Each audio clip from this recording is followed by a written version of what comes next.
Welcome everyone to the series New Year, New Hope. This week we are focusing on the word patience.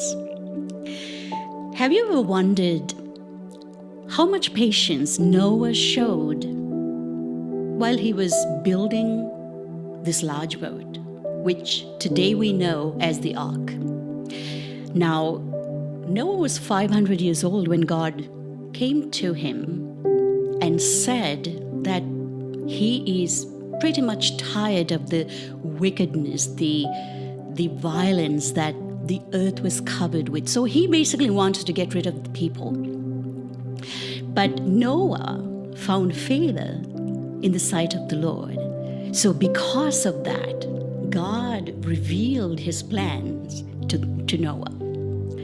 And he told Noah that he was to build this ark where he and his family and the animals that God would send to be preserved would get inside the ark, and that they will be safe from this destruction to come. Think about this. At this moment, no one on earth knew what rain was. God was about to send rain and this massive flood, but Noah had no idea that what rain was. So, in other words, Noah was about to prepare for something that he had no idea about, he had no clue. And also, think about the fact that there were neighbors, and these neighbors, they basically thought that this guy was out of his mind because Noah was building this ark for 100 years. But Noah was obedient to the task that God asked him to complete, and his patience paid off on the day that the Lord sent rain to the earth. Psalm 27 verses 13 and 14 say this: I believe that I shall look upon the goodness of the Lord in the land of the living. Wait for the Lord, be strong, and let your heart take courage. Wait for the Lord. Now, what is patience really? Despite what anyone can say, sometimes when we are in those moments of having to wait, be patient, it actually feels mentally pretty and emotionally pretty torturous. Now, for the most part, I'm somebody who actually like getting things done. I don't like waiting around. So, in other words, I can be very impatient.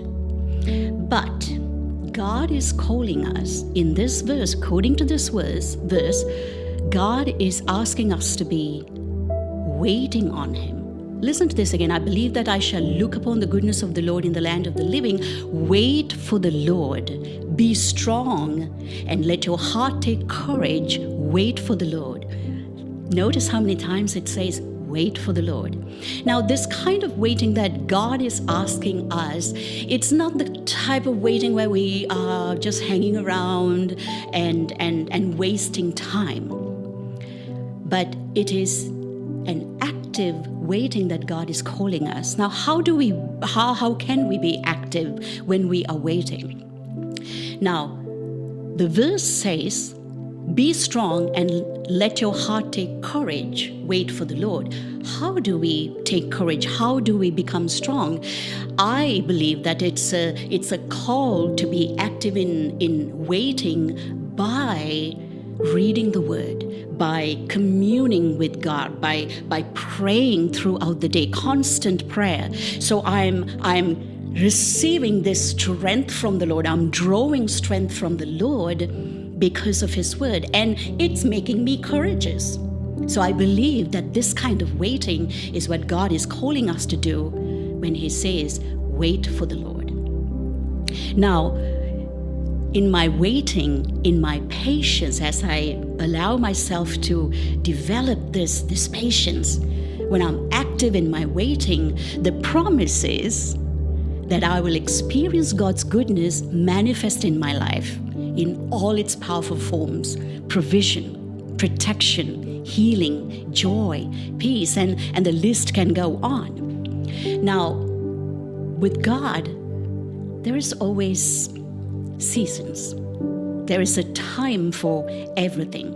Now, remember, Noah was building this ark despite of what the people around, the neighbors around him was saying. They were mocking. But Noah showed patience. He waited. He trusted in the Lord.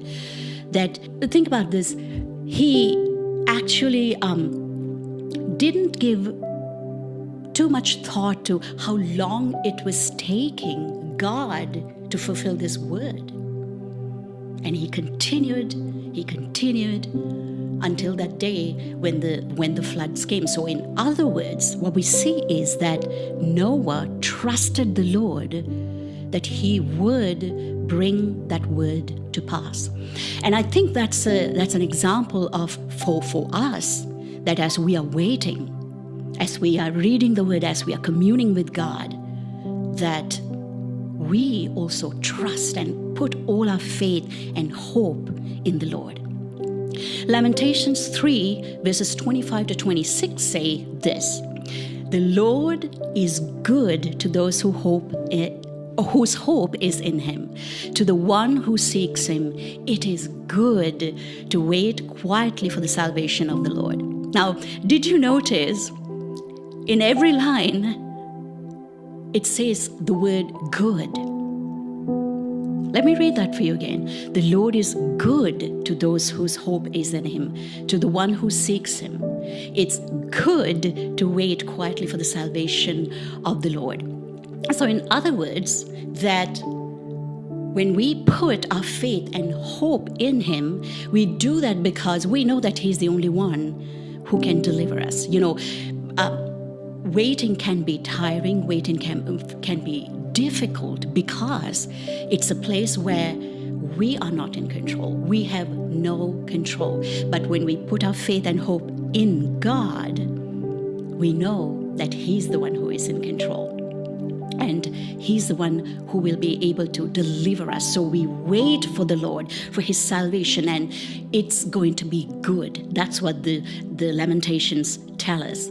Now, waiting on the Lord means that we allow him to develop this fruit of patience in us. And what will happen is that our character will mature. Our faith will be deepened. And our relationship with God can go to different heights. So it is good to wait on the Lord, because we will see the goodness of the Lord in the land of the living as we wait. So in dark moments, those anxious moments in life that you and I will face, we have a choice to choose patience.